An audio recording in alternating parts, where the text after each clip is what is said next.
এই সমস্ত স্বৈরাচার হয়ে ওঠে, আস্তে আস্তে স্বৈরাচার থেকে ফ্যাসিস্ট হয়ে ওঠে এবং দেশের মানুষের সব অধিকার কেড়ে নিয়ে তাকে এই কাজটা করতে হয়।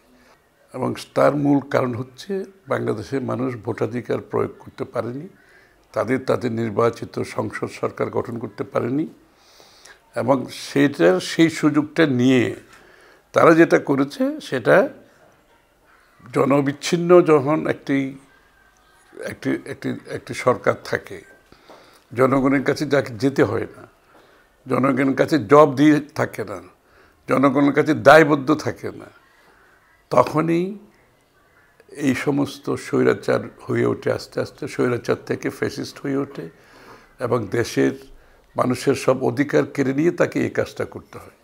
আপনি যখন তার মৌলিক অধিকারটা কেড়ে নেন ভোটের, বাকি অধিকারগুলো তাকে কেড়ে নিতে হয় ক্ষমতায় থাকার জন্য।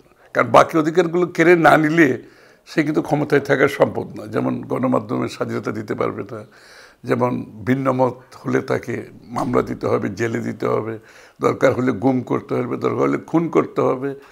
এই যে বিষয়গুলো হয়ে বাংলাদেশে হয়েছে, শুধুমাত্র নির্বাচনে জনগণ তাদের ভোটাধিকার প্রয়োগ করতে পারে নাই, তাদের নির্বাচিত সংসদ করতে পারে নাই, সরকার করতে পারে নাই।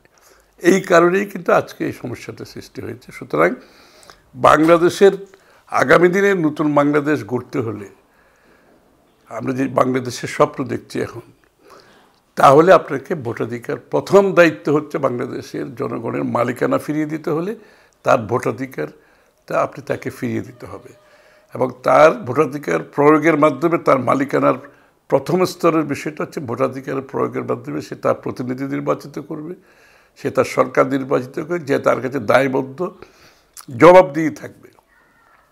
এই কারণে এই নির্বাচনের গুরুত্ব এত বেশি। যে আমরা কেন বলছি বারবার গণতান্ত্রিক অর্ডারে ফিরে যেতে হবে, কারণ গণতান্ত্রিক অর্ডার ছাড়া তো একটা দেশ পরিচালনা করা যাবে না, মানুষের মালিকানা ফিরিয়ে দেওয়া যাবে না। নির্বাচিত প্রতিনিধি ছাড়া সেই দায়িত্ব নিয়ে যারা জনগণের কাছে দায়বদ্ধ থাকে, সে কাজটা কেউ করতে পারে না। এই জন্য ভোটাধিকার প্রয়োগের মাধ্যমে সরকার গঠন অত্যন্ত গুরুত্বপূর্ণ। এই নির্বাচন, আগামী নির্বাচনে মানুষের যে আকাঙ্ক্ষা, বিশেষ করে নতুন প্রজন্ম যাদের ৩৫ বছর বয়স হয়েছে এখন, তারা ভোট প্রয়োগ করতে পারে নাই গত নির্বাচনগুলোতে। তারা কিন্তু ভোটার হওয়ার পরে আজ পর্যন্ত তাদের ভোট প্রয়োগ করে তাদের প্রতিনিধি নির্বাচন, সরকার নির্বাচন করতে পারে নাই। সুতরাং এই নির্বাচন, আগামী নির্বাচন অত্যন্ত গুরুত্বপূর্ণ এবং এই কারণে নির্বাচন কমিশনের ভূমিকা অধিক গুরুত্বপূর্ণ আগের চেয়েও বেশি। কারণ আগে তো আর নির্বাচন কমিশন বলতে এটা তো পুরোপুরি একটা দলীয়করণের মাধ্যমে। সুতরাং বিগত নির্বাচন কমিশনগুলোর কথা আলোচনা করে কোনো লাভ নেই। এরা কতগুলো দলীয় লোকজন ওখানে বসিয়েছে,